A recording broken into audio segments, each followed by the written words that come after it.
Bu zikir sizi cindən, əməldən, gözləmədən qoruyacaq. Bunu etsəniz, nə bir bəla, nə bir qəfil xəstəlik, nə düşmənin zərəri, nə gözləmə, nə cadu, nə əməl sizə toxuna bilməz və siz qorunacaqsınız. Zikir budur. Bismillahillezî la yadurru ma'a ismihi şey'un fil ardı və la fis semai və huvəs-semi'ul alim.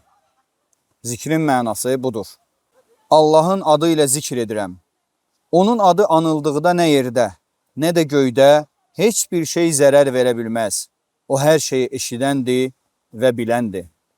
Peyğəmbərimiz sallallahu aleyhi və səlləmə buyurmuşdu ki, kim bu zikri səhər və axşam edərsə, səhər edəndə axşama, axşam edəndə səhərə qədər qorunar.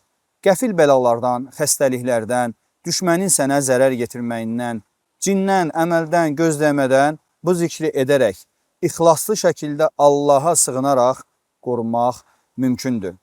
Əgər bu zikri oxumağa başladınsa, bu videonu bəyəndinsə paylaş ki, xeyir yayılsın. Unutma ki, xeyir paylaşdıqca artar.